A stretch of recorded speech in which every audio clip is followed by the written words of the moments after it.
you can't fully enjoy relaxation unless you worked really hard. And I think that I know that I worked really hard, but that was a while ago. And I think I might have fully relaxed from that. And so now I'm in a period of, when you're doing too much relaxation, it almost feels worse.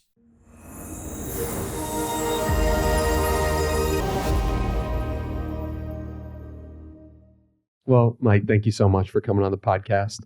It's crazy that episode 360 is you, because when I look back on 2016 and sending you my first email and then waiting another year to send you another one to sign up for your coaching, it's like I really sense the foundation that you've put into my life. Like you put some real bricks. And because of that, there was no better number for you to come on this podcast again for a second time than episode 360. So thank you for being here, man. Absolutely, man. Thank you for having me. I'm pumped. So I feel like a good place to start would be with social media. Beautiful. I love it. Because social media is how I found you. Mm-hmm. It's also a place I feel like you have a lot of interesting takes on because you've used it, but you're very aware of the ways in which it's using you. Mm. And so when I say social media, what comes to mind, and how do you think about social media today versus how you thought about it maybe in 2017? Yeah, I love the question. First, I want to say, I just told you this off air. I've done one podcast as a guest. I have my own podcast that I do weekly, but I've done one podcast from a guest in the last 4 years, and it was yours. And now we're doing this one. And I don't plan on doing other podcasts as guests. I really like talking to you. And I think you've done an incredible job with this. And I sincerely mean that. Like, you have crushed. And not just like clearly you're getting way better week to week, month to month, year to year as a podcaster, but you have a way of seeing people for their potential and for like the highest version of themselves, even if they're not achieving it right now, and treating people like they're on the road to that. I feel that with me, but I see it with other people as well. And I don't know if that's intentional or comes naturally or a combination of the two for you, but it's really impressive. And yeah, man, I just want to commend you for that. Thank you, man. Yeah. It means the world. And the truth is, it's like the more we can act on that and see other people as the ideal that they could reach, mm-hmm. the better we will live as a society. Because I'm reading Coach K's book right now. It's called Lead with Your Heart, I believe. I'll link it down below. Okay. And it is his belief in his players before they even saw it themselves is something that stands out. And I'm like, oh, wow, I do that as well. Mm. And so I appreciate you saying that. And it really means a lot. Yeah, absolutely, man. Social media. So the first thing that comes to mind is like mindless, sloth-like consumption on my part now, almost to a point where it's uncontrollable. It's not like it's controllable, but like I think of multiple Naval tweets from like the 2019, 2020 era of, drugs, porn, social media, like all this highly processed food that is optimized to hit our pleasure sensors, and like the individual, the lone will of the individual up against all of these temptations in life as this ongoing battle right now. And when I think of social media, I'm creating very little right now, but I'm consuming way more than I want to be in a way that's completely unproductive.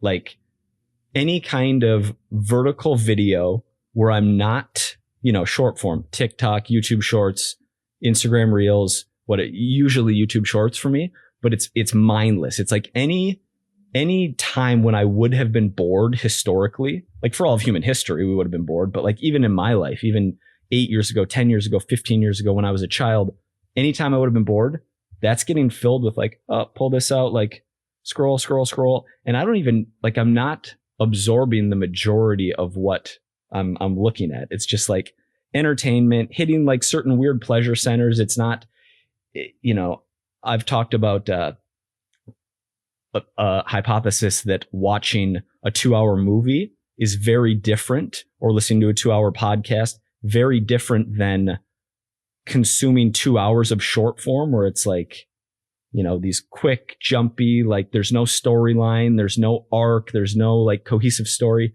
versus a long form conversation or a something like a play or a movie where there's a long production, there's a beginning, middle, end, and you really get something out of it.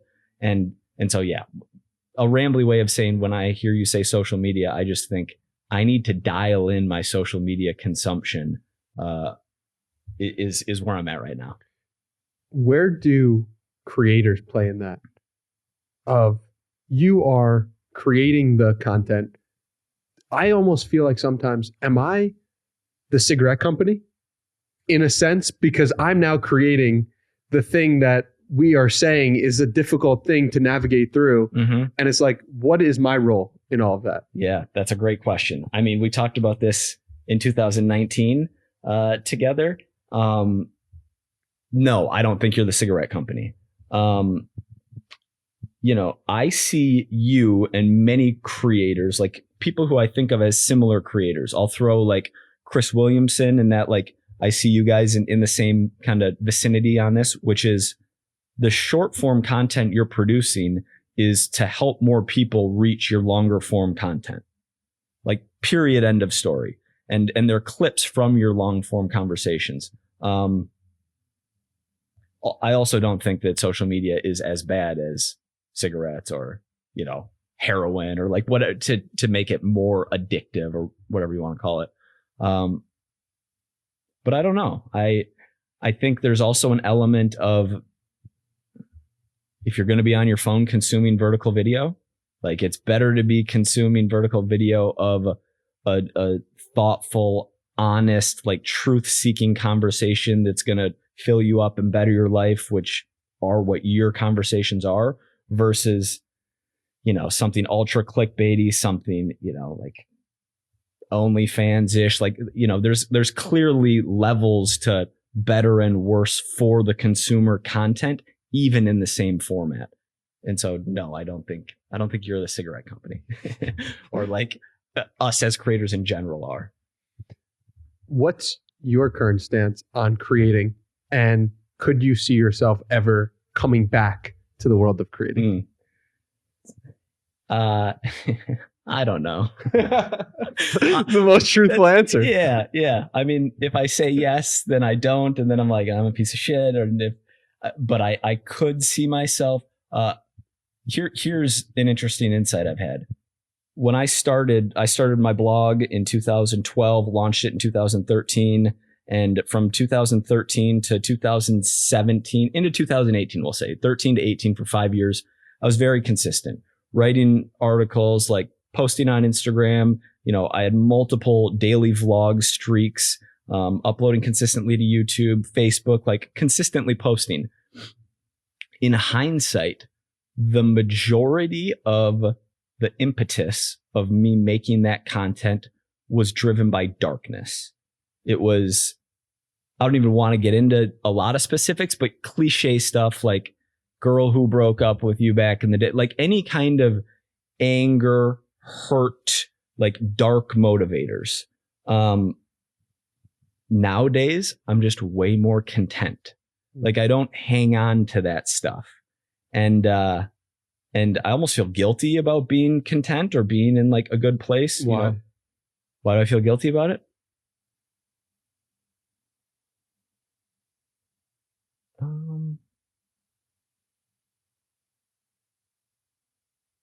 Because I think what I was creating as a result of pain was a good thing and was beneficial for people.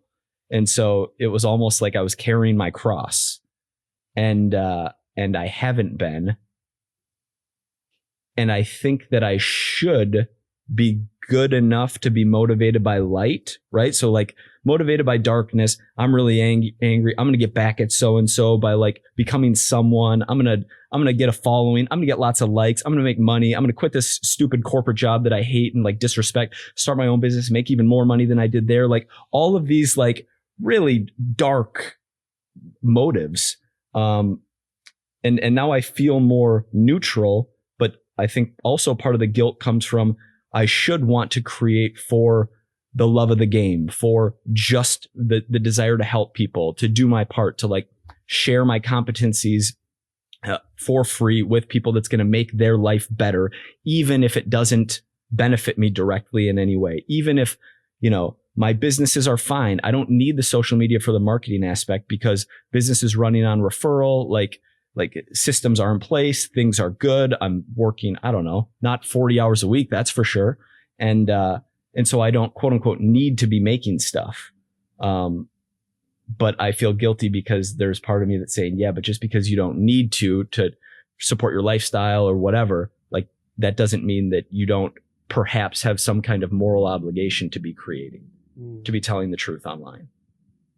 And to be fair, you are doing that. You just don't recognize it in some sense because your podcast, the Personal Trainer Podcast, is perhaps the most underrated resource on the internet as a podcast. People call this podcast underrated, but they don't know about the Personal Trainer Podcast. I listen to every episode and I'm not a personal trainer and I have no desire to be at this stage of my life, but I listen because you and Jordan really talk a lot about truth and you break down current events issues, but also like just how your view of the world is going on. And I appreciate that so much to get you guys in my ears once a week on Tuesdays. And so you are doing that in some respect. Thank you. I appreciate that. And it almost doesn't feel like it because the only, like I said before, I don't want to be a guest on podcasts. I'm doing this because I like talking to you, period. I like talking to Jordan. Jordan and I will talk for an hour on the phone and like current events, politics, religion, like whatever's interesting to us at the time, like go deep on stuff and have done that for years. And so it was just a natural extension of, oh, let's have some conversations and put them out. And then it can also be the marketing engine for a business. But even without that, it's fun to sit there and have conversations. Like we've had so many conversations, he and I, like, you know, we should really talk more about how to become a personal trainer because that's the name of the podcast. But sometimes it's just more interesting to spend an hour talking about like what's motivating you to act and behave the way you are in life right now. And like, what are you trying to accomplish right now? Those like more personal conversations are more interesting to us. So it doesn't necessarily feel like work, which I think is why I back burner it at times. But yeah, well, you are doing a service there. And on that point, you keep mentioning this thing over and over again, which is talking about the importance of truth and seeking truth. And you mentioned it in creating content. You mentioned it with you and Jordan and what you are attempting to do. Why is it so important to say what is true?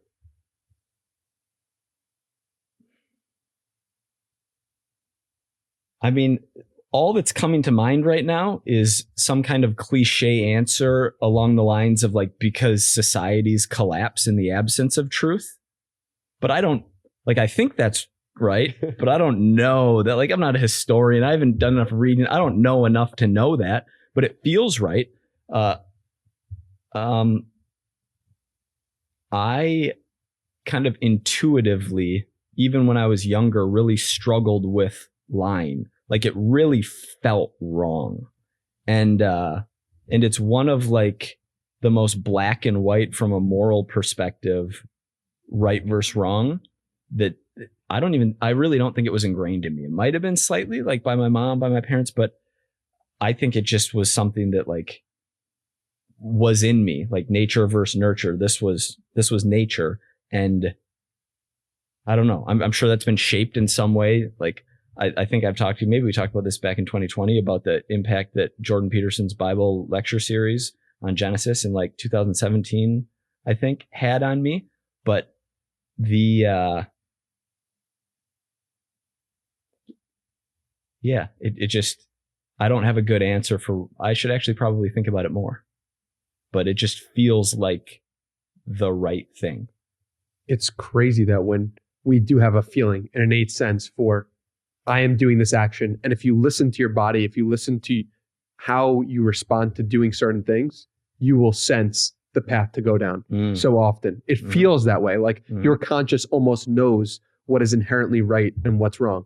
That's how it feels to me, at least. Yeah. But I think you're probably very clear with all the meditation you've done. Like you're looking for it. You're not, because I think you can get to a point where you're willfully blind, where you intentionally like like hide things in the back of your mind that you don't want to go explore, and then can convince yourself that you're telling the truth or that you're living right when you're not. But yeah.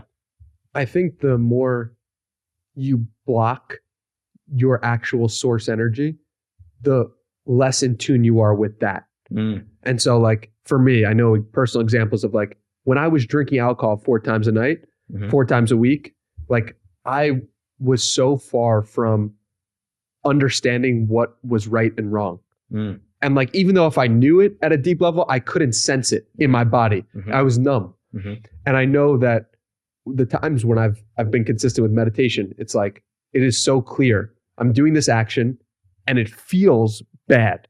All right, so I'm going to stop doing that. And yeah, that's been a huge thing that's come up again and again. Yeah. And it's, you need to be able to differentiate between levels of feeling, right? And I think about this when it comes to nutrition, because I have gotten to a place where when I'm thinking about like a food choice, like you said, what kind of protein do you have? I said I had a muscle milk. I don't necessarily love the taste of these ready to drink muscle milks. I mean, they're convenient, 40 grams of protein, low calorie. So if I'm on the road like we are right now, it's a great option. But I think about how I'm going to feel an hour after consuming it versus like thinking about how I'm going to feel while I'm eating it. A donut, like a glazed donut, would be way more enjoyable than a muscle milk in the moment. But thinking about how it makes me feel 30, 60, 90, 120 minutes from now is something that I've had to work over the years to differentiate. Is social media one of the examples of a place where you are taking what is easiest, or do you feel like you're good from witnessing that and being able to see, okay, like are you taking the donut with social media? Currently. Like the way I consume social media? Yeah, probably worse than the donut actually, because the donut, you know, the carbs are replenishing glycogen stores. Like I can fit the donut in my macros. Like when I've gotten all my work done and it's 2:00 in the afternoon, and instead of doing something like anything that would make me better, right? Zone 2 cardio, a meditation session, mobility and stretching, do some extra work, make content, call a grandparent, like go have coffee with a friend I haven't seen in a while who might not be doing so well. All of these things I could be doing. And when I choose sloth, because that's what it feels like to me, it feels like, okay, I'm like I'm having a great day. I'm moving. I'm like in motion, momentum, whatever. And then I'm going to lay down on the bed and just scroll for 2 hours, 3 hours. Like that's, it's worse than the donut to me. Wow. And what is the reason you think that is happening enough where you're bringing up as a thing that you need to improve? Say that again. What is the reason why you are understanding of yourself enough to be like, this is something I need to improve? Like, how did you come to the determination of not only coming to that realization, but then also being able to speak about it? Because a lot of people are in that situation, but don't have the awareness of it or aren't willing to talk about it publicly. So like, why? I don't feel like we're talking publicly because you're just the man. So I forget that this is going to go nuts. And like, if you post one of these on Instagram and it like goes bonkers and people hate it, I'm gonna be like, shit, like what did I say? But it doesn't, I don't feel like I'm talking about it publicly. I struggle to like, I don't know. If I wasn't talking about what I'm actually thinking and feeling, I don't know what else I would talk about. Like I'm not that great at putting on a performance. So I don't know what makes me that aware of it. In my mind, I'm like, isn't everyone aware of it? Like I'm laying there for 3 hours scrolling. And when you ask me, stop me halfway through, hey, what were the last 10 YouTube shorts you just watched? I have no idea. I think Bradley Martin might've been in one of them, but like, I have no idea. I'm just on zombie mode. I'm just like, so like I feel like the self-awareness isn't a special thing, I guess. I don't know. Okay. Thank you. Yeah, no, it is. Cool. I just feel like I'm wasting my life when I'm doing that. And look, like work and rest, there's a polarity there. Like I don't want to have a life without relaxation.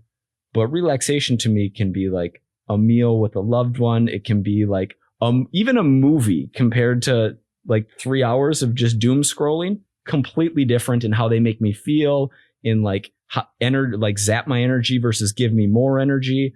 Yeah, it feels like I'm wasting my life and feel like I don't want to like give away control. Like, oh, I can't control it, because I definitely can, but I'm trying to think of why I don't. And, I've tried, for a while I had 2 phones. I was like, here's my social media phone. Here's my other phone. Like that worked for about a day and a half. Like, I think part of it is probably I care what people think of me, maybe more than average. Back when I lived in New York City, something I would do is if I didn't feel like working, I'd take out my laptop, I'd get on the subway, and I'd just ride the subways around and like do emails, like do programs, do whatever on the subway, because sitting in my room, I would just sit there, and there's no like external motivation, intrinsic versus external. There was I didn't have the intrinsic motivation to just be doing it by myself. But if I was around other people, little buzz, little energy, little, like there was something to it. So maybe, in my current environment, maybe I need to get out and go to a coffee shop rather than be working from home 24/7. That could be part of it. But yeah, man. It's the accountability of strangers, or in the subway example, but also like how do you get the accountability of other people when you're in your own silo? And I think this is something that I was attracted to your content because I could tell we had similar minds and similar ways of being. Mm-hmm. And one thing that we have in common is like the external accountability of other people being the thing that can push us forward. Mm-hmm. On that point, I wanted to talk to you about Jordan Peterson and you having a coaching call with him in 2016. Uh-huh. And why did that hit you at such a deep level, Jordan Peterson, in the beginning when no one knew who he was, quote unquote? And also, like, what was that experience like having a coaching call with him or multiple? Yeah, it was one call. So I'll answer first. Why? What was the first question? The external. There's a coaching call, and then what about him did you find appealing? So the first time I heard him was him on Rogan. I think it was his first time on there, and he was just saying, he was speaking what I would call mythological truths, right? Like, the dragon hoards the gold and the hero needs to defeat the dragon and rescue the damsel in distress. Like these like ancient stories that speak to our soul, or at least did to mine at the time. And from there, I started listening to his Bible lecture series on Genesis. And the only reason I started listening to it is because he positioned it as, even if you're an atheist, even if you don't believe that, like, even if you don't believe that Jesus Christ existed, even if you, whatever, these stories on a fictional basis are beneficial enough to societies and to individuals that you should be reading them. You would benefit from reading them. You would benefit from listening to me talk about them. And so I grew up going to church, Protestant, Lutheran, a lot of Lutherans in Minnesota. And I would say, like, through college and through maybe like some philosophy classes I took in college, like, who knows, but got away from it and was more agnostic, not necessarily like public facing, but how I thought it was silly. I took like a lot of arguments that were reductionist, I guess. I don't really know, but like a lot of like the kind of Sam Harris 2015, 2014, that kind of logic.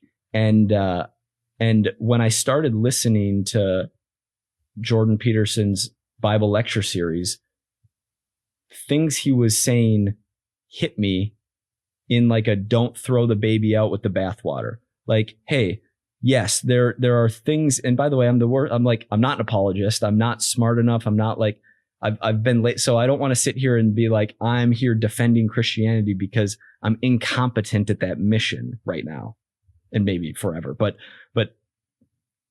so sidebar, the don't throw the baby out with the bathwater, and like, there might be some things in these books and in these stories that don't make sense and that we don't understand and that seem outlandish and like don't fit with what we know today. doesn't necessarily mean that everything in here is false. And so that, I would say, was what appealed, what was attractive about that lecture series to me. I think that's pretty poorly worded on my part, but we'll just go with it for now. The coaching call with him, I was in a position where I felt like, he was doing these lectures for free. They were an amazing resource. I was very grateful for what he was doing. And so I contributed to his Patreon. And if you were a contributor over a certain dollar threshold per month, one of the bonuses was like a 45 or 60 minute call with him. And so that was, it was really cool. It was a great experience. Do you remember what you asked him? I do. I do. And I was early on in dating my now wife, and I've actually moved towards keeping a lot of personal online. I mean, clearly I'm barely posting, but like even my family, who I was more okay with posting, I feel more of a desire to like keep that private. But it was questions around like the early stages of that relationship. That was what I remember standing out the most. I actually have it recorded, so that'd be interesting to watch back. Wow, that's cool. I also have a desire to keep personal life personal, meaning like dating, family stuff. And I think that's influenced by Gary Vaynerchuk and Joe Rogan primarily, because I've seen how they've operated with their family in the public eye. But why for you is it important to keep your dating or personal life personal? I was incapable of not just sharing basically whatever was on my mind for so many years on social media, especially when I was when I was Snapchatting consistently, like any like random thought or like idea I had, I was sharing publicly, and I just wanted something for me and not public facing. I remember there was a piece of me that like didn't want to feel exploitative of like, because I remember seeing certain YouTubers, like flaunt girls for clickbait, and it was like that really felt wrong to me. My wife has no interest in being public facing, so that's probably a big part of it too. Like, it's, I don't know, man. The internet's so big, and I like real life more than the internet. And I want to keep this, like, I feel like family is something that, Tim Urban's Wait But Why, the article The Tail End in 2015 was the first spark of like, I might not have that many hangouts left with my mom, my dad. Like that was the big one, was my parents. And that was a big reason that kind of got the wheels turning for long run. I want to be living where they live, or at least want to spend several months a year in the same vicinity, because it's like, what even if we do 4 or 6 weekends a year, if we're living on different sides of the country, like over the course of, 30, 20, 30, however many years they have left, that's not a lot of time together, especially when the visual he used in the article shows you like how much time you spent 0 to 18. You've spent 90+% of your time with your parents that you're going to in your life. And so Video King Pablo will flash on the screen now. Oh, let's go, Pablo. And so that was, I don't remember how I was going to tie that back in, but that was a piece of it. And then valuing family more. And now being back in Minnesota, I moved out of New York City in late 2021. So it's been like a year and a half, and family is how I spend the majority of, like, every weekend I'm hanging out with my family, my siblings, nephew, like, and so it's like not a safe haven. That's not the right word, but it's just this very enjoyable, meaningful, like, part of me that I don't see a lot of benefit from it being online. Yeah. Makes sense. You're 33 now? Bro, I'm 36. You're 36. Excuse me. Yeah. You look 33. Yesterday, You look like you could be 28. Andrew, thank you. Andrew Schultz performed last night. Someone was like, this kid who works for Team Gary Vee, he's like, do you know he's 39? That guy's so old. I thought he was 32. And I was like, yeah, that guy's old. So you're 36. Yeah. What do you wish you knew when you were my age, 27, about to turn 28? And what do you think most people get wrong in the 28 to 36 range? What do I wish I knew? I that one's clear. Hold on to that second question because apparently I have the RAM memory. No. Like it's my fault. I shouldn't ask double questions. I just 19, get so excited. 1982 Macintosh, like can barely function over here. No. Rusty. It's my fault. No, you're good.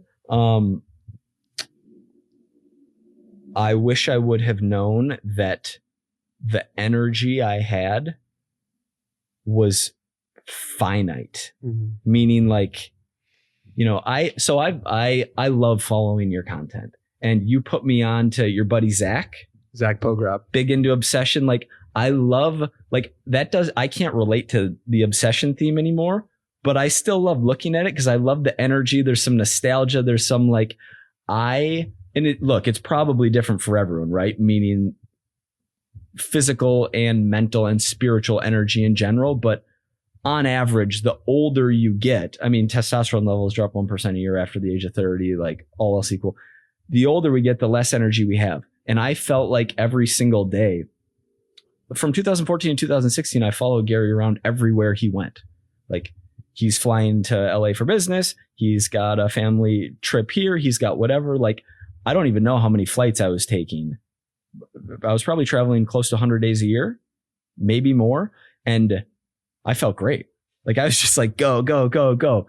I wish I would have known that was finite because I might have done a couple things differently if I didn't think that I would be feeling like I could run through a brick wall forever. That's the big one. Oh, so many questions. Well, how much of that do you think is related to being with him, being with Gary behind the scenes and getting fed his energy in a way? A solid amount. Yeah. Like if you were doing the same thing today, hypothetically, at 36 or 38, like, would you be feeling that again? Yes, but I think to a lesser extent because when the pandemic hit, we started virtual training, which we're still doing now, but there's a good chunk of in-person work, like a week here, a week there, a long weekend here. And so it's not like there's no in-person time with me coaching him and me following him around. There's definitely something to, you know, the people who you surround yourself with, the energy level, the positivity versus negativity, like it rubs off on you. But not in the same way that it did at that age. So yes, that's part of it, but I think there's also a physiological component to it of just, you know, 26 to 36 to 46 to 56. Like you can do everything to optimize physically and mentally. And, you know, death is coming for us all eventually. So it's like you have to be unbelievably special to maintain that level for your entire life. Why has Gary seemingly been able to maintain it? I think his answer would be his DNA. Like I don't think he would take credit. I don't think he would have like something concrete or practical to point to. Like we're all different and he was born like this. And that's why Schultz made a joke last night about Gary and Adderall, and like Gary doesn't do drugs. Like people make like they do impressions and like cokehead and whatever. Gary doesn't do drugs. Gary is naturally like that. And yeah. Okay, we'll come back to that, I'm sure. But before we lose what do you think most people get wrong from 28 to 36? So this is the type of question that I feel uncomfortable answering, because I can say what I think I might have got wrong, and that's probably how I'll answer it.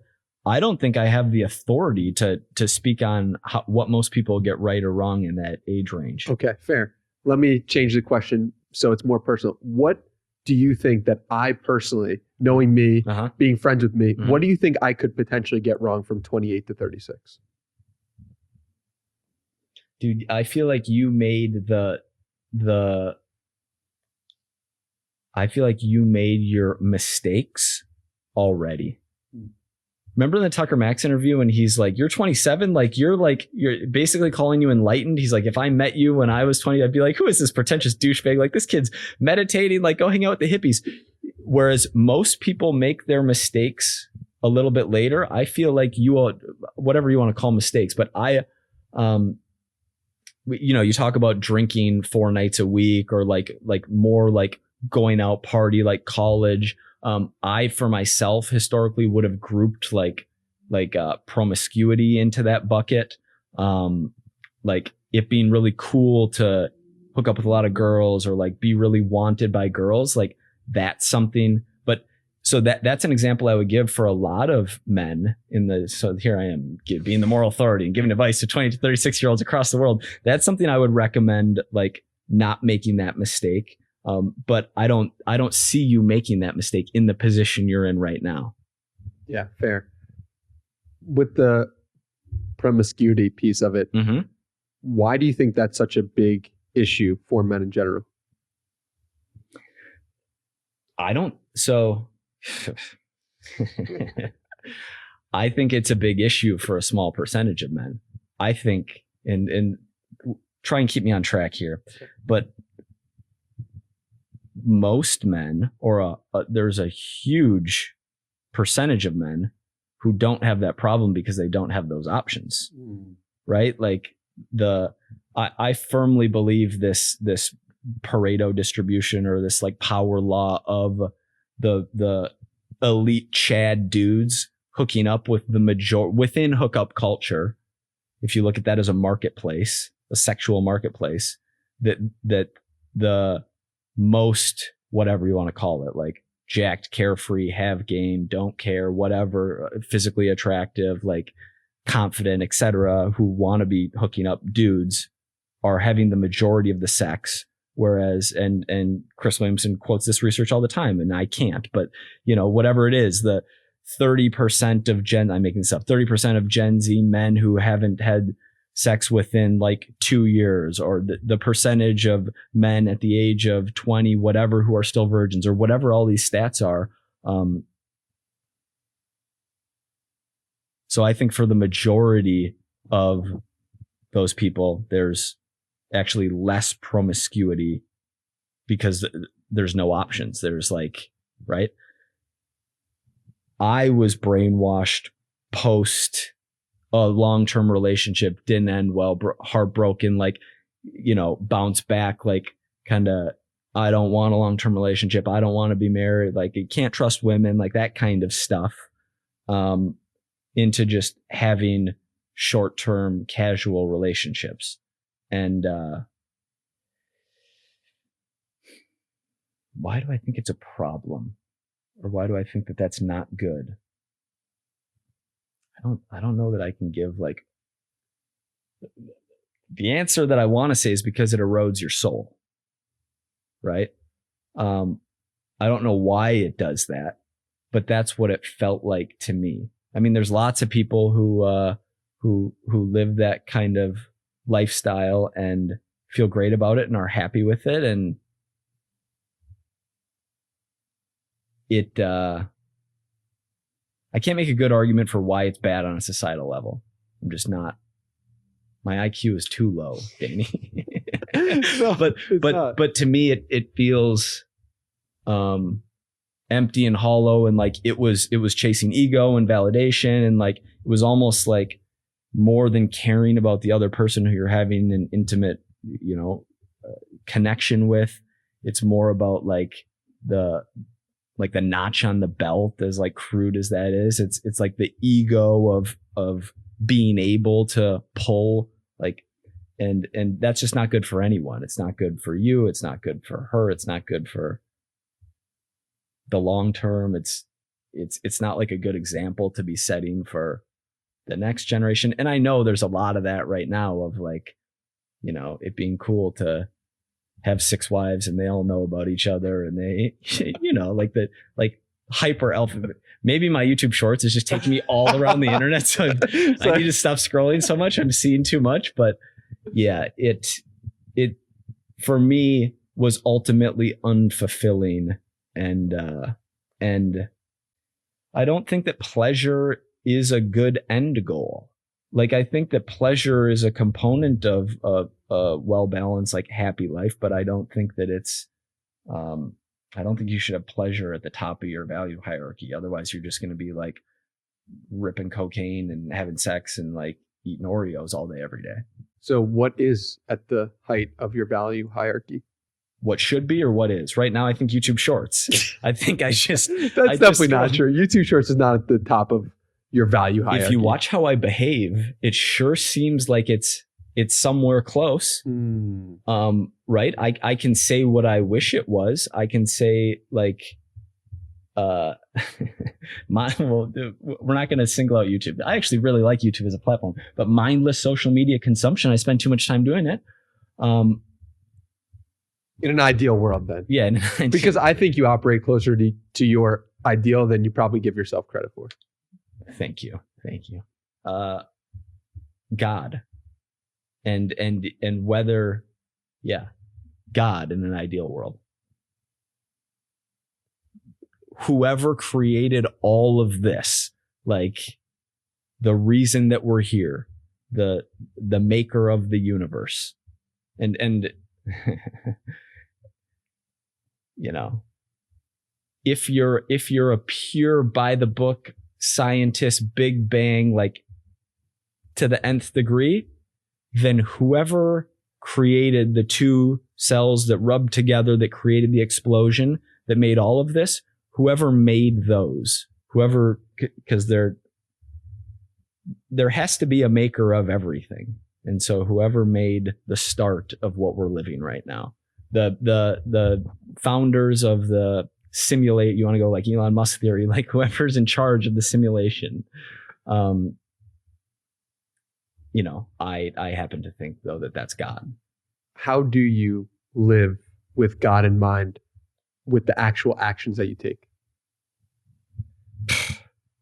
Let's save that one for our next podcast, because because I would just feel hypocritical trying to answer that. And I'm definitely not fully doing it. And just because you're not doing something doesn't mean that you can say what you believe the truth is in this moment. Okay.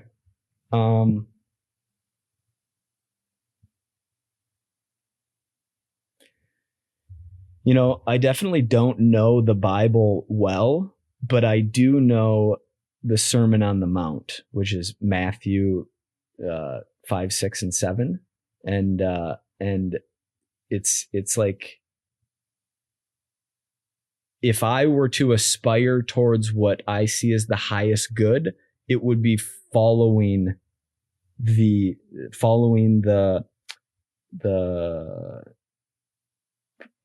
advice, I guess, following the teachings of Christ in those in those 3 chapters. What are they? Do you want to pull them out? We can bust it out. So there's something in there that I think about all the time that just makes me feel terrible about how much I'm not living towards it. There's a verse, "You are the light of the world, a town built on a hill." A town built on a hill is you don't hide it like a lamp under a bowl. You can read this? Yeah, I'll read it. Is this Matthew 5:7? Yeah. You want to pull it up? Matthew 5 through 7. No. So it's not 5. It's literally all of 5, 6, and 7. Yeah, dude, we could sit here and read. So what is? Yes. Okay. So here's what I was just trying to recite that I didn't. Matthew 5:14, "You are the light of the world. A town built on a hill cannot be hidden. Neither do people light a lamp and put it under a bowl. Instead, they put it on its stand, and it gives light to everyone in the house. In the same way, let your light shine before others, that they may see your good deeds and glorify your Father in heaven." So live in a way that honors God, and don't hide. Don't hide out of fear. Don't hide out of laziness. Don't hide for any reason. But this is like, that was one little verse out of this. The whole thing is jam packed. And here, I'll pass on the advice. If you've made it this far and you're like, I'm an atheist, I'm Jewish, I'm Muslim, I'm Hindu, I'm agnostic. I used to be Christian, but I'm not really, because like my grandparents are very judgmental and they say you shouldn't have sex before marriage, and that doesn't make any sense. Or I see these like hypocrites with a cross and an American flag in their Twitter bio, but they're being like really mean and hateful. So I hate Christianity for that reason. If any of these are reasons why like the Bible or God doesn't appeal to you, I understand that because I felt that. But don't judge, I guess don't judge based on that, to the extent that that's possible. Like, go straight to the source, go straight to the book would be my recommendation. And Matthew 5-7, I just think there's so much gold in here. Blessed are the poor in spirit, for theirs is the kingdom of heaven. Blessed are those who mourn, for they will be comforted. Blessed are the meek, for they will inherit the earth. Blessed are those who hunger and thirst for righteousness, for they will be filled. Blessed are the merciful, for they will be shown mercy. Blessed are the pure in heart, for they will see God. Blessed are the peacemakers, for they will be called children of God. Blessed are those who are persecuted because of their righteousness, for theirs is the kingdom of heaven. Blessed are you when people insult you, persecute you, and falsely say all kinds of evil against you because of me. Rejoice and be glad, because great is your reward in heaven, for in the same way they persecuted the prophets who were before you. Murder. I mean, the golden rule, right? Which we all know, which like as kindergartners were taught, treat others as you would want to be treated, is in the Sermon on the Mount. So I don't want to say that it comes from this. Maybe it was a tenet of societies, pre 2000 years ago, but that's in here. Eye for an eye, love your enemies, give to the needy. I love this prayer. And when you pray, do not be like the hypocrites, for they love to pray standing in the synagogues and on the street corners to be seen by others. Truly, I tell you, they have received their reward in full. But when you pray, go into your room, close the door, and pray to your Father who is unseen. Then your Father who sees what is done in secret will reward you. And when you pray, do not keep on babbling like the pagans, for they think they will be heard because of their many words. Do not be like them, for your Father knows what you need before you ask him. I used to think about that a lot in terms of content, and not like having Ben follow me around and vlogging, but then not wanting to like record me doing something good, because I felt like the only reason that I was doing it was because I wanted it for the camera and for people to see it. And then there's this internal battle of, okay, do I want to do this to set a good example and maybe inspire other people to do a good thing? Or am I just doing this because I have a huge ego and I want people to think I'm a good person? And I think this speaks to that. It's like, do good, but don't do it to be seen by others. Do it because it's the right thing to do. Yeah. So to me, if I was to just like, to answer the question, it would be living in accordance with these 3 chapters, and probably a lot more, but to start. How do you get better at doing that? What would I do? I would probably read them like daily, and then and then try to, act it out in the day. I think it probably this is fun because it's just shining the light on like inadequacies and like, but it would be talking to God often throughout the day, and then trying to align my actions consistently with his teachings. And to do that, similar to in fitness, if like you're trying to lose fat and you're trying to eat 1,800 calories a day, and you go to Five Guys with your family and you eat like 6,000 calories in a day, it's like, that's okay. We're going to have bad days. You're going to like get mad and yell when you shouldn't have. You're going to like maybe not treat someone the best way you could because you're frustrated. You're going to whatever. Get right back on track. Get right back on track tomorrow. Get right back on track with your actions and your behaviors. Print it out, make it your home screen. Yeah. Like just subtle little reminders wherever you can Mm-hmm. of like, oh, this is my favorite verse, or this is something that really hits me. Mm-hmm. And it's so crazy how we're so impacted by the little things that we see on a daily basis, the little things that we hear. And that's why I respect anyone listening to this podcast, because like you are making an investment in yourself by listening to this. Mm-hmm. And so when you think about that, it's like, how do you make the investment in yourself? You make a little reminder. You send an email to yourself every day or have it on repeat. It's like there are ways to do it. We just have to take the one extra step to not be lazy in that moment, to remind ourselves. Mm-hmm. Mm-hmm. So I think that's 100% right. It's a great observation. So what changed your mind with the Bible? Because there was a time when you described yourself as an atheist, and then agnostic, excuse me. Yeah. And then you seemingly came to a new conclusion. Uh-huh. How did you get to that place? I don't think I can articulate it. Like I don't know. I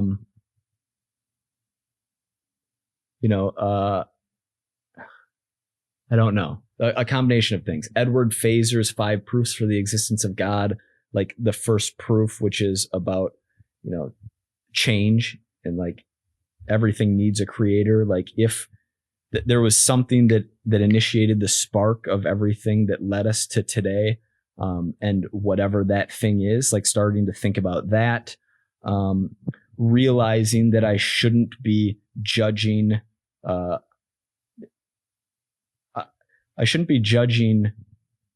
or like coming to a conclusion about something that supposedly happened 2,000 years ago based on the way that a handful of people, act today, right? Very hypocritical, very like, yeah. I don't have a good answer. And I don't think I'm fully there. If I was fully there, if I believed with every fiber in my being that like Jesus of Nazareth died on the cross, was crucified, dead, 3 days later, raises from the dead, is God, is the Son of God, and is God, is sitting at the right hand of God. We need to believe in him. Like if I fully believed that, I don't think I'd be sitting on TikTok or YouTube Shorts for 3 hours a day. Like I think I would be out there telling people that. Nietzsche said there was only one Christian in all of existence, and that was Jesus Christ. Like, so I talk about this stuff because I think it's more true than anything else. But I also am like, I'm not sitting on a high horse, because if I really, really believed this, I think I would be acting differently. What percentage do you believe? I'm a numbers guy.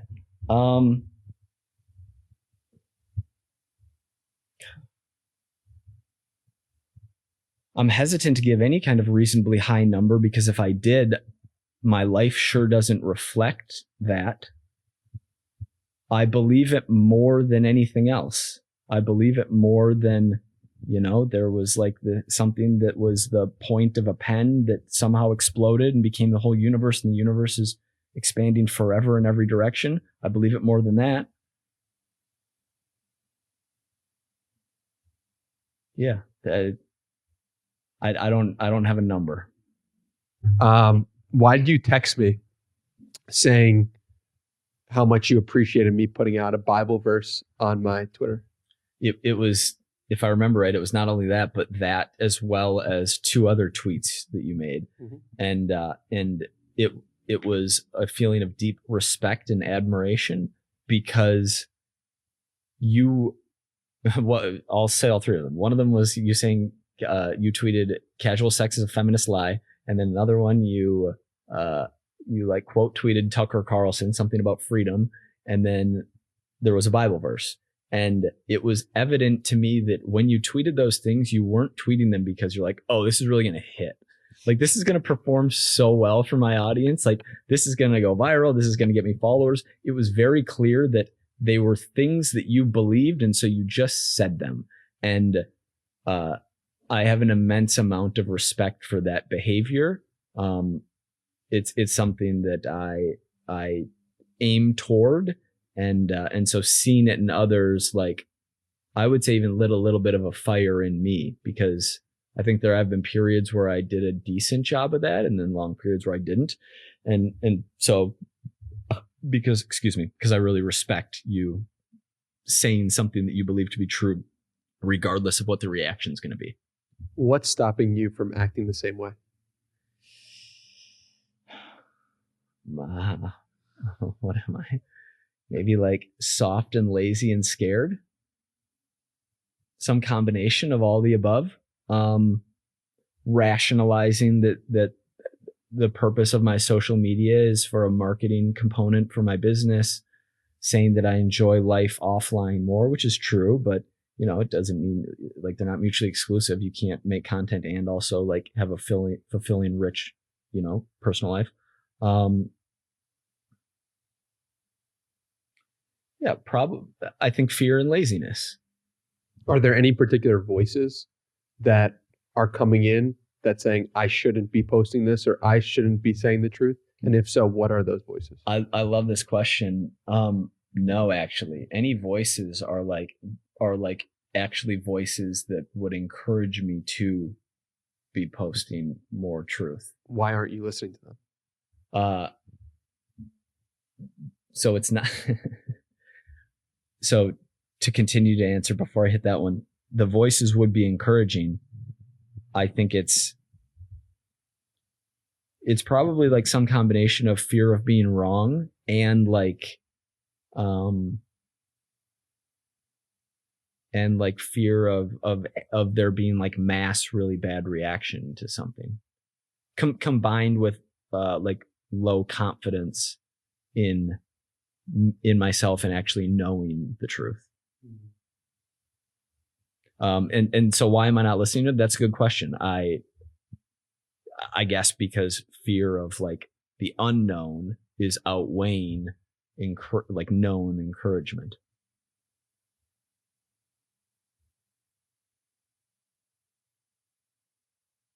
And I want to highlight, there's also a real have you read up on like the cardinal vices and virtues? Me neither, and I'm not good. But sloth is a real vice, and you know what? Let's read those. Can we fire those up? Which one would you like to? Just type in like seven virtues and vices. 7 virtues and vices. Yeah, I don't even know where this comes from either. I want to say like Catholicism, but I'm actually not sure. Prudence, justice, temperance, fortitude, faith, hope, and charity, and then there's different versions of them. Chastity, temperance, charity, diligence, patience, kindness, humility are the virtues. Yeah, 7 deadly sins. Yeah, from the Roman Catholic theology. Pride, greed, lust, envy, gluttony, wrath, and sloth. And I've definitely struggled with pride historically, which I do. I think to a much lesser extent these days. You know, I'd be hard pressed to find a red-blooded man who didn't struggle with lust at some point in his life. Wrath, but sloth, I feel like, is the one right now that is holding me back more than others. And what do you do about sloth? How do you unsloth the sloth? I think Phil Knight I think you just get into action and momentum. I think just do it. I think that's the best company slogan. And I think that's like, stop thinking so much and go create. Stop consuming, create.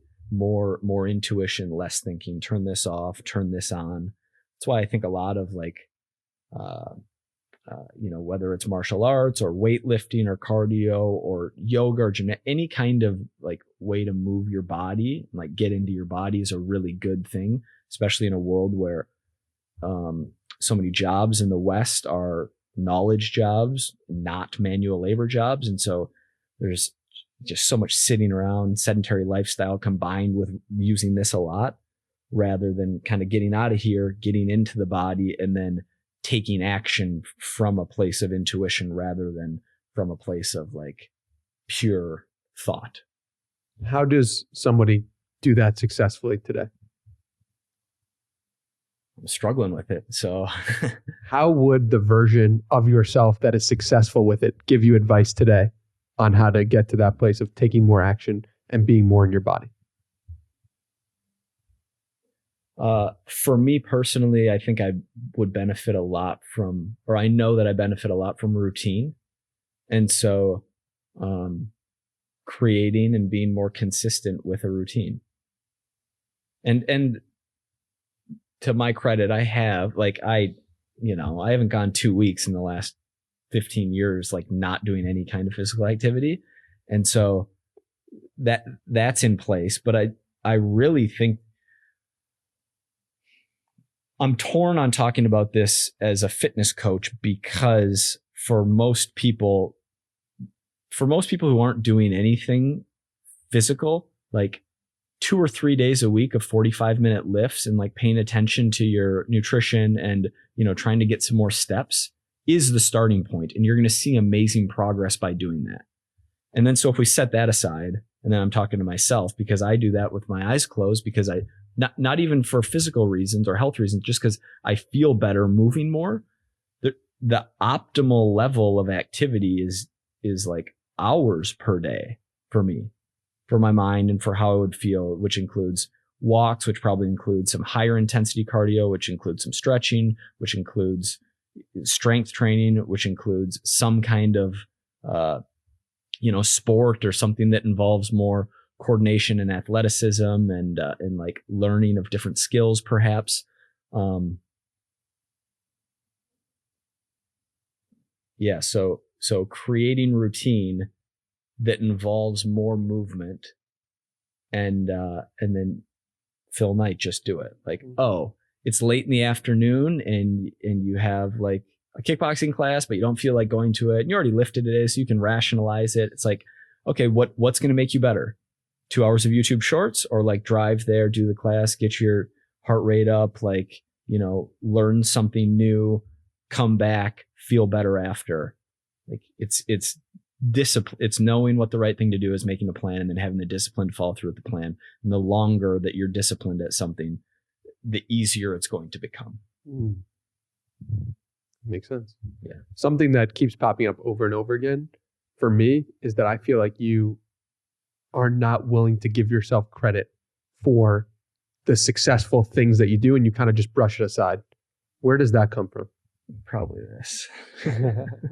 Like, you don't want to be seen as too prideful? Yeah,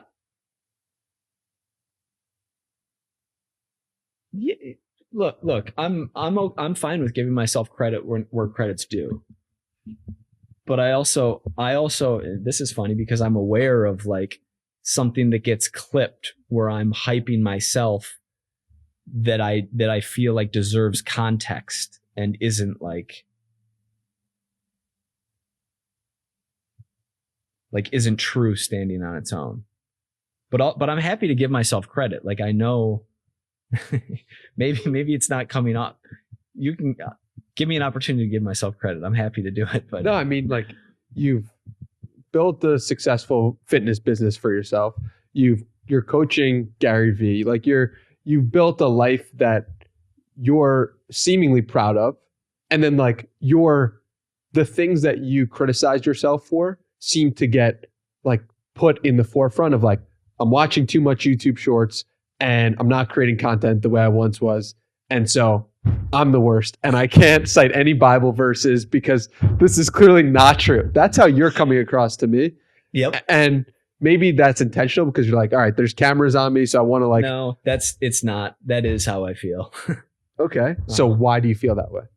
And like, why do you put the few negative things that you're not happy with at the forefront as opposed to the so many amazing things you've done?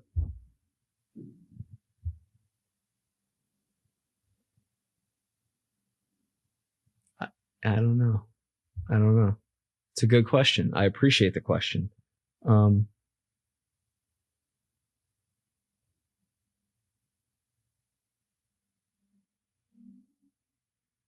don't know.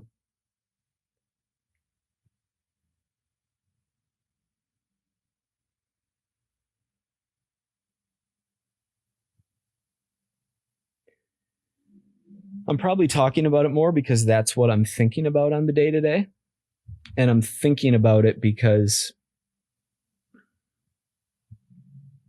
I'm looking towards what I want to be doing more so than like celebrating what I have already done.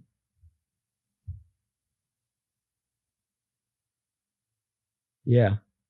I mean, it's kind of the like, this is terrible because this is an arrogant comparison, but like you win a championship and then, what do? Do you like take the summer off to relish in the fact that you won a championship? Like, no, you're focusing on what you would do to get another one. But instead of working towards getting another one, I'm thinking about what I should be doing to get whatever's next rather than actually doing it. It's like, if you're going to have the cookie, enjoy the cookie. Yeah.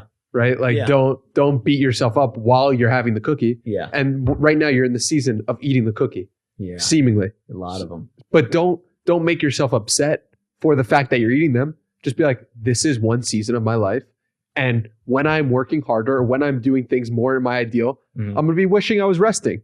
So it's like, that was coming up for me yesterday when we were talking, was like, oh, you're kind of like kicking back right now and like being upset about it. But when you're actually working hard at some future point in your life, you're going to be like, oh, I wish I was kicking back and relaxing. Because like, and we do this all the time with like the grass is greener, but it's like, just own whatever season of life you're in. It's true. Yeah, that's a good point. It's hard. I think Rogan said this many years ago. You can't fully enjoy relaxation unless you worked really hard. And I think that I know that I worked really hard, but that was a while ago. And I think I might have fully relaxed from that. And so now I'm in a period of, when you're doing too much relaxation, it almost feels worse. Yeah. No, I know what you mean. How are you doing with the meditation? Did 63 days in a row. Didn't get back on it. Yeah. Why not? What happened on the fourth day? I think my wife and I were just watching a show, like eating food, and then I was really tired, and then I just went to bed. And have you done it since the fourth day? No. Didn't you tell me you're going to do that? Yeah. In fairness, this has been busy here at VCon. Yeah. Like I've been around. You've been working. I wouldn't even call it that, but I've been around VCon. I've been hanging out and catching up with people, and yeah, I mean, getting my computer work done in the first half of the day, and then getting a workout in, and then Schultz was last night and Busta Rhymes was the night before, and hanging out with a bunch of people who I don't get to see that often, who are like longtime VaynerMedia employees or just kind of are connected to Gary in some way, who I go back with. And so excuses. Yeah. I know that I'm better when I meditate consistently. It was fun to practice this style of like, that I had never done before, that you put me onto 60 minutes. You're not trying to do anything. You're not focused on your breath. You're not saying a mantra. You're literally just letting your mind goes where it goes. Your focus is on doing nothing. So like there is no focus. You're just sitting there with your eyes closed for 60 minutes, and whatever happens, happens. And, yeah. The reason why I bring it up is not because you should meditate or not, but it's, you told me you're going to do something and you did it. Mm-hmm. And I feel as if there's not enough, we don't have enough external accountability of like when we do things wrong, we don't often hear from people like, that hurt me. And when you told me you're going to do it and then you didn't, that hurt me. And so I just want to just put that to the forefront, because it's like, you to me represent a version of my ideal that I can have. And so when I hear that my own ideal is not doing things that are in line with his word, it makes me upset. Yeah. Because I'm it like, should. Well, I think the punchline there is I shouldn't be your ideal. That's a good point. But there are aspects that we can take from people that are like, this person really, to me, represents the thoughtfulness and the way of being that inspires me and pushes me to be better. You got a Bible? What are you trying to I'm gonna really find out what prevented me from, because now I'm curious. When did we text that? I'm gonna tell you in the future what was going on Tuesday and Wednesday. Okay, fair. Okay? Fair. Hold me Fair. to that. Remind me. You got it. You got it. Yeah, no, I'm sure. Okay. I believe you, and I. Okay. No, but. Yeah, no. But Thursday, Friday, no excuses. Yeah.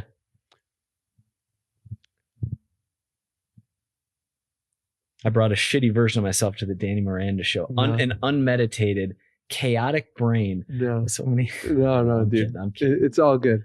I have so much love and admiration for you as a person. Thank you. And to me, like, you help me so much, and you do help me so much without you even realizing it on the podcast. Just like your texts here and there, like, they mean so much to me. Thank you, bro. You have so much potential, like, for impacting the world in a massive way or in a small way in your own community, if that's what you choose to do. And I just know that, like, you can tap into, you have such a good heart, and you have so much within you, so much light to give, so much thoughtfulness, so much kindness, so much discipline and work ethic if you apply yourself. And like, I'm looking forward to the day that you actualize it. Oh man. Love you, bro. Thank you. It's the truth, man. Thank you. And like, when you think about your own ideal, what are the places you need to go in order to get there?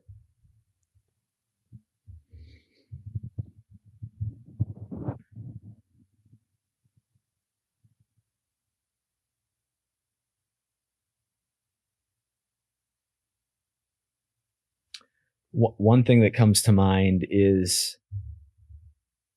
I want and need to be spending much more time in nature. I feel like that's something that's really missing from my life and from a lot of people's lives. And I've been pulled towards nature recently. There's a place not too far from my home where I grew up, actually, that there's a walking path in nature, but it was flooded from all the snow we had this year. And I went there several weeks back and couldn't walk there. But like, I went out of my way to drive there to go walk around there because I felt pulled toward it. So that feels like a place where I need to be spending more time, and, can run, can walk, it's a, could take a phone call. There are so many things you could be doing, or could just be chilling there. But, my soul yearns to not be around like stimulation, essentially, or even just like, modernness, but just being in the forest.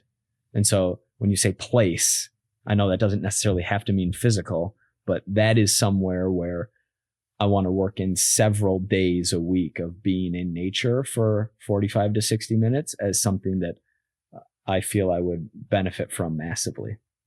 What are the changes you notice personally from spending time in nature? Just more at peace, more like slows down thinking, almost just feels better, like somewhere in here. It's hard to pinpoint. In between your chest and your abdomen. Between, like, I'm thinking in less physiological terms, but somewhere between like my gut and my heart, kind of like, just feels right. And then to take things a step further, like, kick the shoes off, like get some grounding in, like, touch the trees and the leaves and take some deep breaths, and that that's something that, I don't know what exactly the benefits are for me, but I know I feel better and more at peace after doing it. Love that. Makes a lot of sense. I feel the same way. Nature just hits me at a deep level. Yeah. And it's so weird too when we're so everywhere we go is just in a box of some sort. Mm-hmm. And I think that there's going to be a massive push over the next 50 years.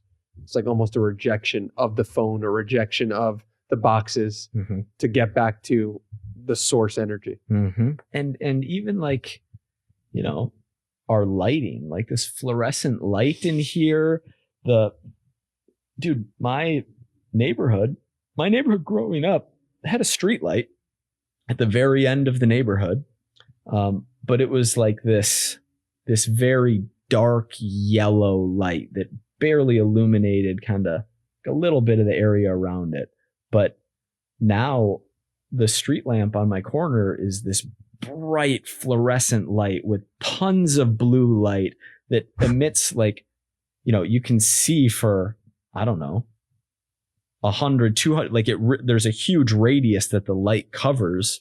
And then, we think about the lights on our phones. We think about the lights coming out of TVs. We think about the lights in our homes, and even think about in terms of all of human history, and then how recent electricity is, compared to having to like be forced into periods of light and dark based on when it's day and night.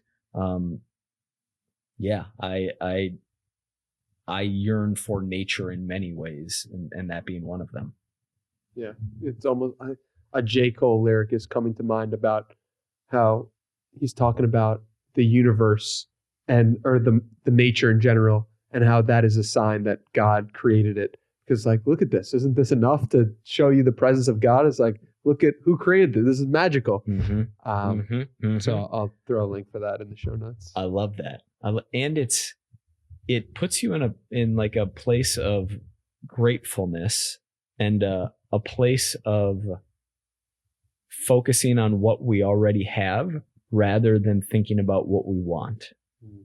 And that's something else I've been experiencing, which is the feeling of not wanting more materially, and even being kind of confused by that and feeling like I should want more. And like, I think about this in terms of finances, just because that's kind of how my brain works. And that those historically have been my goals, like having net worth targets, and then you get close to it and then you move the marker, and then you get close to it and you move the marker. And then I hear people who are super rich and very successful who struggle with the same thing, except they're talking about like, and then I moved it to 50 million, and then I moved it to 100 million, and then I moved to 500 million. And like the goalpost always moves. It's like you're setting goals because you feel like you should need something to chase because you want to be chasing. Whereas if I think about not wanting anything, right? Like you get hungry, you need to eat. You like, you want like safety and security for your loved ones. Like obviously you want things, but if you just think about materially not wanting more and focusing on, I'm so happy and so grateful for the things that I have already, I feel way better. And that's a practice. Like I guess, not to be unbelievably cliche, but some kind of gratitude practice around that probably makes sense. And do you think this is part of the reason why you have regret now? Because of not posting content or not wanting more, because you're like, I'm content, I'm at peace, I don't necessarily want more, so like, why should I even post? Yeah, so I think that's the rationalization, but then the comeback to that is, why does your posting need to be something that drives material success? Yeah. Like, why not post just to share? Why not post just to inspire, to help people, to spark conversation? Yeah. Yes. To put out what you're interested in. And yeah, I think you do an amazing job of that. And I don't know why I have tied business and content so tightly together in my mind, and seemingly like tight, because back in the day, I wasn't really thinking it through. I was just doing it. Like, I had like some dark energy that was fueling me. And then I had stuff I was chasing because I didn't have anything, right? I was living like in a closet in a 3-bedroom or a 1-bedroom apartment with 2 other roommates. But then the family room, we put up a fake wall. And so I had a roommate, I had my bed basically I didn't have. And so I wanted more financially and more in general to get to a place of security. But now that I'm in a place of like comfortable security, it's just weird. I don't know. What do you think most people misunderstand about you? You're not going to like my answer, but I'm going to say that I feel like I don't understand people at all. So I don't really know what they think of me. And I know you think that I actually do understand people. You've spent so much time in people's most vulnerable state, or one of them, which is them taking pictures of themselves and sending them to you and understanding their psychology behind why they do certain things. And you've had to break that down. And you've had to understand their own psychology to help them get to their fitness goals, which you did for me. And it was only with your understanding of psychology and human beings that you could do this. So you understand human beings way better than you give yourself credit for. Thank you. What's the question? What do most people misunderstand about you?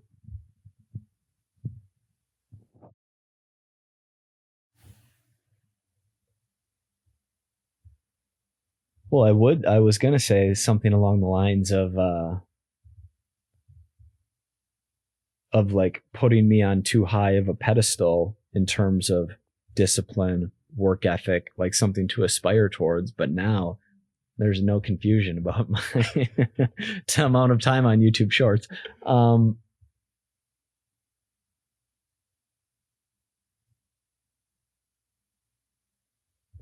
Even I'll give you the benefit of the doubt and say that I do understand people reasonably well. I still don't feel like I have a firm grasp on what they think of me. That's fair.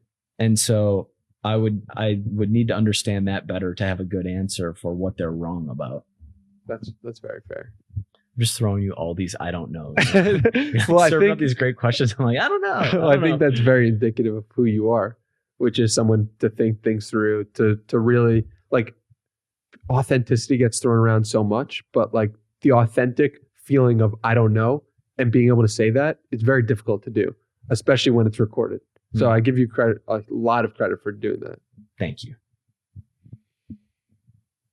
Is there anything else you think we should cover or that is impactful, you think might be impactful to talk about? When is Madison Square Garden happening? I've said before, very recently, that has to be sometime in the next 10 years because I want my grandparents to see it. That's amazing. Do you have a big North Star vision? No. Why not?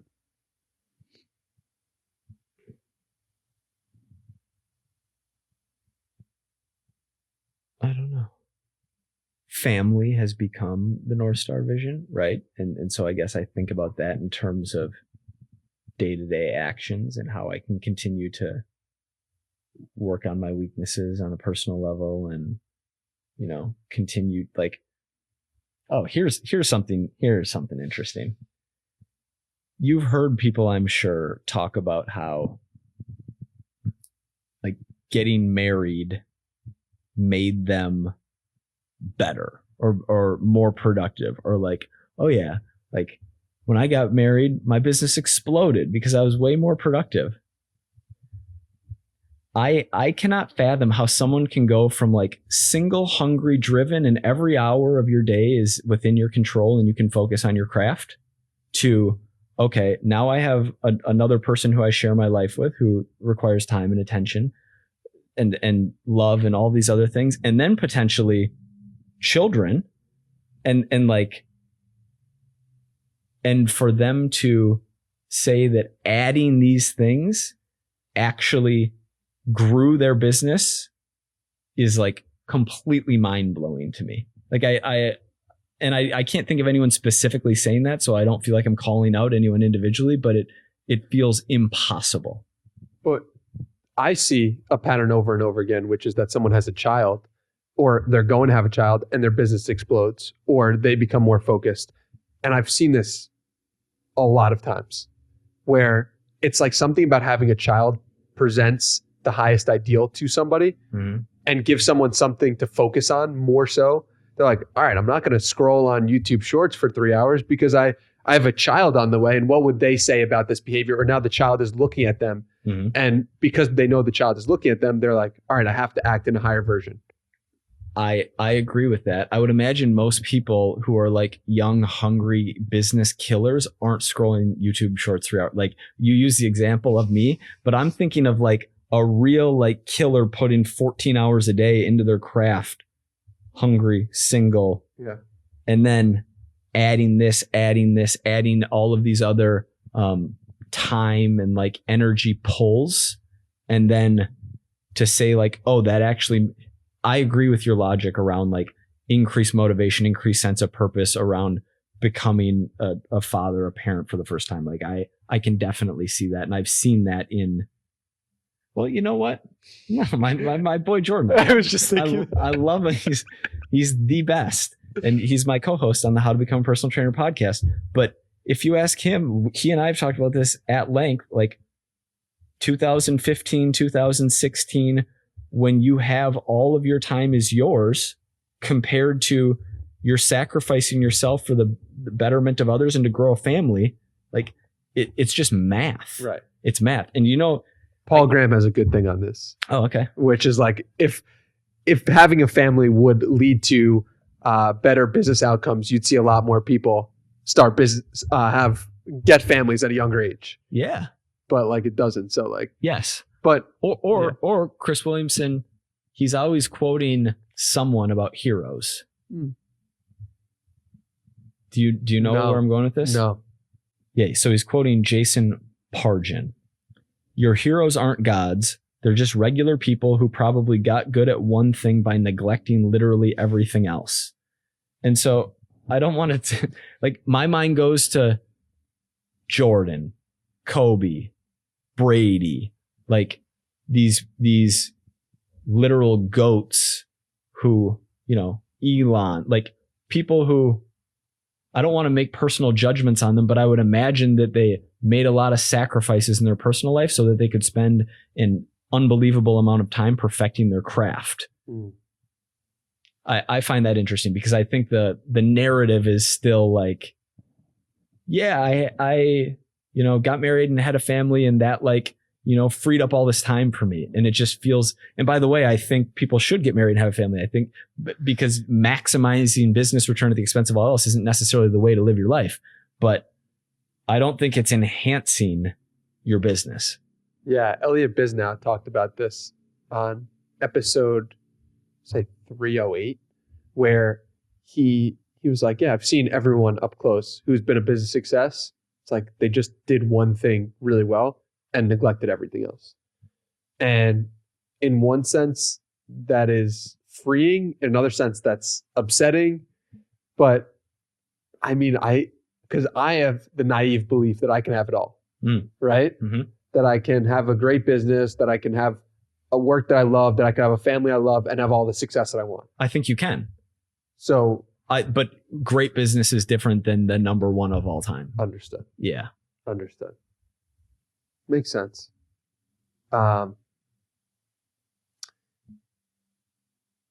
Is there anyone you found in your studies that you could look at and be like, that person did it right, or that person did it to the extent that I want to have?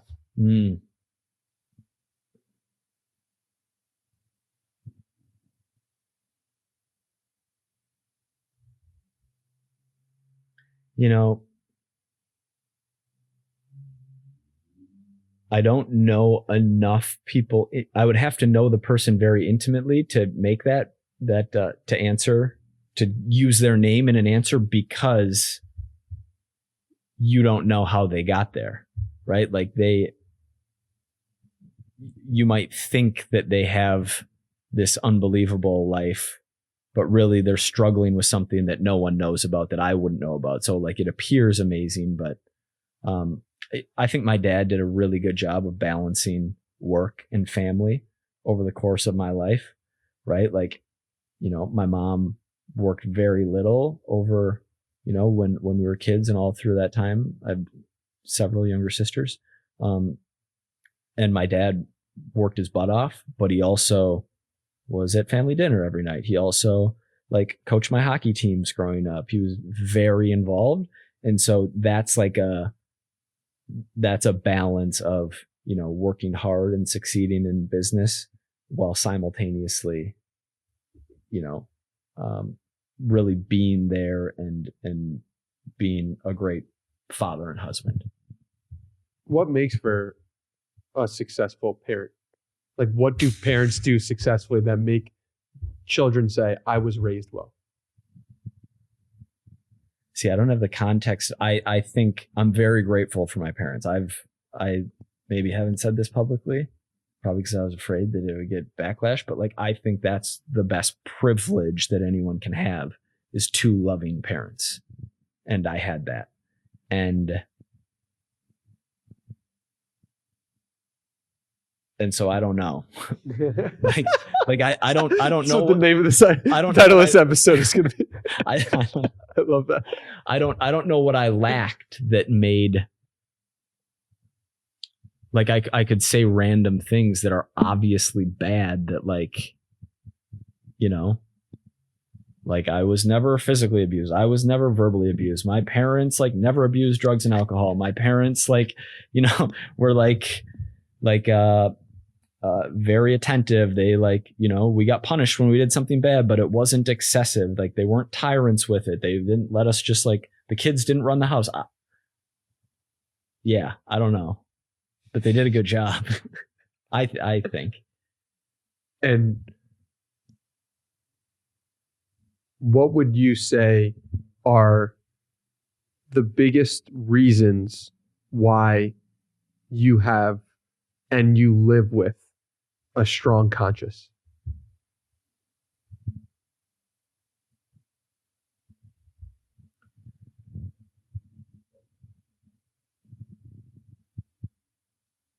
I don't know.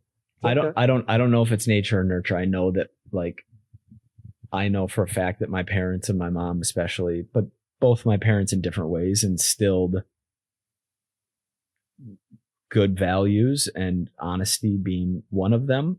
But I also think that part of it is DNA, or it is, nurture. Nature is nature.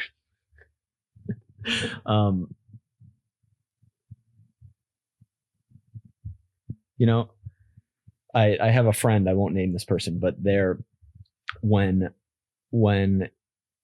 he would get in trouble as a kid, his dad would scream at him, and he would get verbally abused, and he would really it was really bad.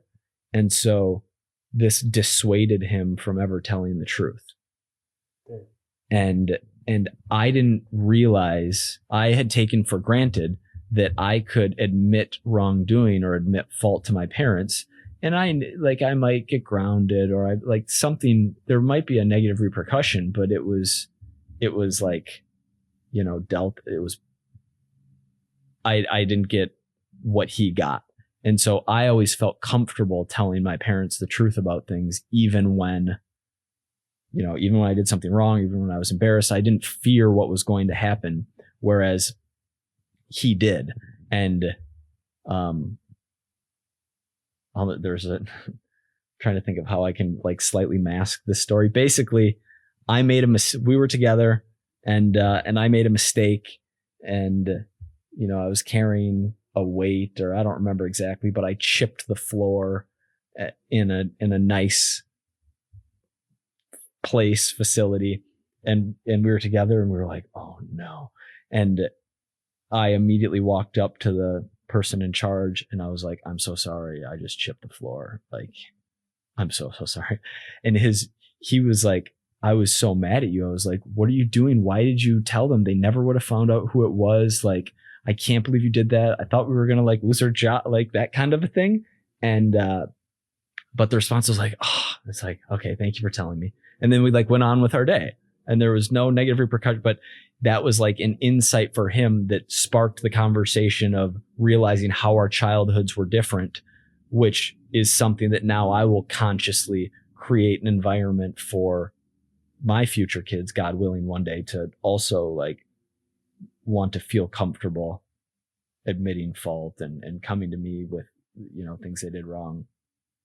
The ability to actually come to somebody with a problem is such an important trait, or the ability to know that you won't get criticized for your own opinion is like, I think, such an underrated thing.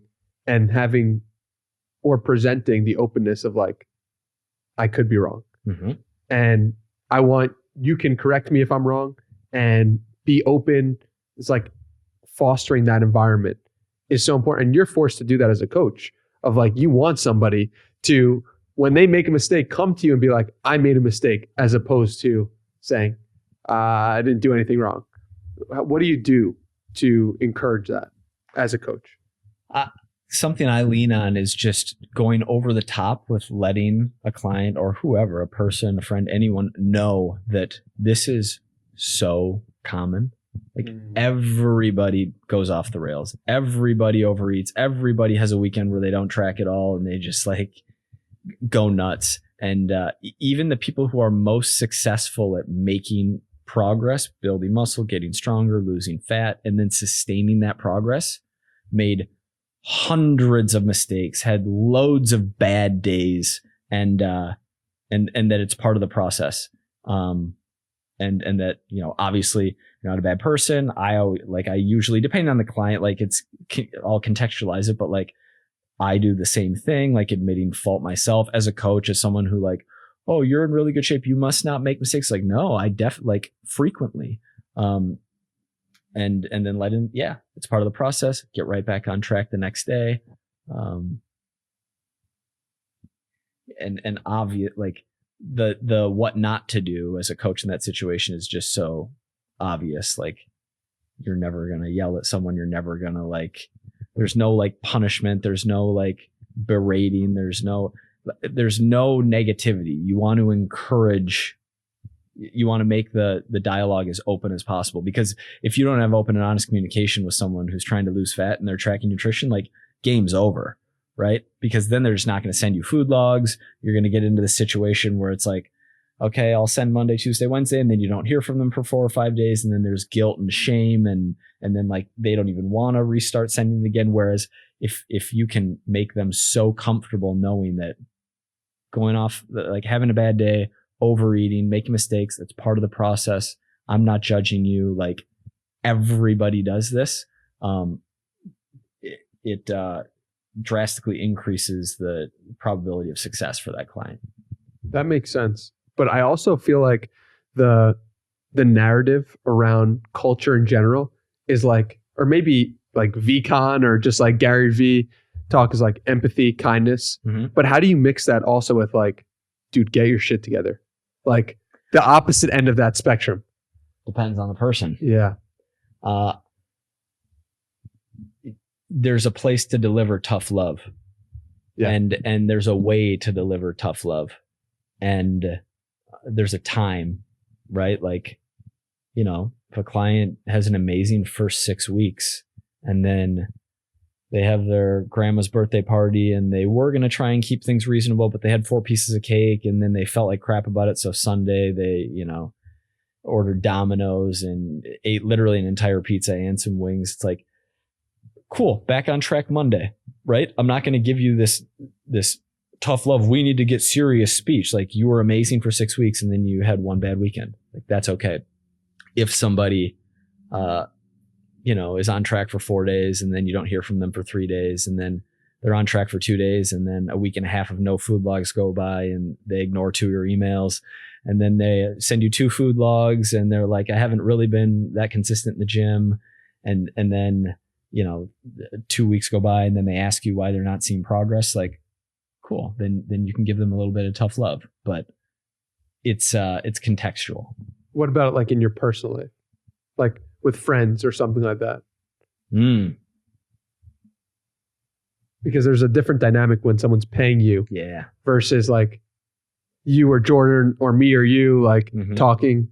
There's no monetary value. I just want to see you in your highest ideal. So like, I am hard pressed to think of a time when someone responded well to like real direct, like aggressive confrontation. The thing that has worked best for me, both on the receiving end and on the giving end, is leading by example. And so when I see you fire out 3 tweets where you clearly don't care about engagement and you're like, I'm saying this because I think it's true. You weren't like, Mike, you really need to start posting more. I need you to like be more truthful. I see you do it and I'm like, man, like that genuinely inspires me. You know, living with my buddy Dean when I first moved to New York in 2013, and he was studying for a CFA exam and hadn't been working out at all and was like, you know, not skinny fat, just skinny, we'll call him at the time, but like not living up to his highest potential in terms of health and fitness. And I moved in with him and I'm like pretty dialed in and training consistently, and he sees it. And then he starts asking questions, and then, you know, I make a workout program for him because he's curious and he wants to do it. And like it's all leading by example. I think the thing that sticks out to me is we're always paying attention. We always are looking at other people, and particularly those close to us in proximity, physical location or digital, mental location, and we're paying attention. What are they doing? How are they acting? And how are they showing up in the world? And I think it's a good reminder that like we actually matter. Like even if you have 0 audience online or you don't get, it's like the things you're doing or not doing are actually making an impact on people. And we don't often stop and realize that, because to me, I'm just pulling out my phone, typing a Bible verse and just like getting on my merry way. Not like, all right, this is really going to impact people. But I think it is a push to me of like acting in ways that we are proud of actually matter. Yeah. And even you have an audience, even for someone who has 4 followers, or if it's not even online, but in person, like there are other people around. Someone sees you do the good thing. You help the old lady across the street, and a little kid sees that, and that impacts the way he thinks about that situation for his life. And like there's a ripple effect. That kid's behaviors are going to impact people who see him or her. Like it's yeah, I completely agree, and want to emphasize that it matters not just on a big platform level, but for everyone. Yeah, it's like you are influencing people just by the way you look at each other in the eye or don't. You're influencing people by saying hello, like even in the smallest of ways, just how you're carrying yourself, your energy. And yeah, hearing you say that really makes me think about how am I showing up in each moment, not just in the moments online or on a podcast. It's like what actually matters is like what you do when no one's watching, quote unquote, because there are people peering out their window and being like, yo, there's someone doing something there. So 100%. I like to end these podcasts with a challenge. I asked the guest a challenge you might be aware of. A challenge points to the place that a listener or someone watching takes some action from this episode. It's one thing to listen to us for an hour, hour and a half, 2 hours, who knows? But it's another thing to actually do something with the information. Here's my challenge. Say or do something that you're afraid to do, but that you feel like is the right thing. And whether that's sending a tweet or, you know, maybe it's a text to someone who you had a falling out with, but it's been a long time, but you feel like there's something you could say or do there. Or if it's any whatever like is stirring in your stomach and that you know is uncomfortable, but you know you need to go look over there and uncover that thing and take some action, do that, and do that right now. Don't like delay it any longer. Rip the Band-Aid off. What's that thing for you? Dude, the first thing that came to my mind just now was zone 2 cardio. There you go. You have your answer. It's so boring. Make it fun. Yeah, I know. What is the most fun version of Zone 2 cardio? Music in nature, brisk walk. There you go. Yeah. Put it on the calendar. You Routine. just influenced one person, at least me, to do that. So This was awesome. Thank you very much. You already know how good of an interviewer I think you are, but this was really fun. thank you, man. I appreciate you. Your impact on my life cannot be understated. Like, it is incredible. It's incredible what like you've done for me, and you've influenced me, and the way in which you show up in the world is so like, I want more people to understand Mike Vacanti. And even if you're not your highest ideal in this moment, you are willing to admit it. And awareness is the first step towards change. So I know you are on the path to a brighter ideal, and I'm so grateful for you, man. I love you so much, and keep being you. Thank you, bro. Love you too, man. Great episode. At Mike Vacanti. Go follow this man so he tweets, and tweet him out and tell him to tweet and tell him to share his message. Thank you. Peace.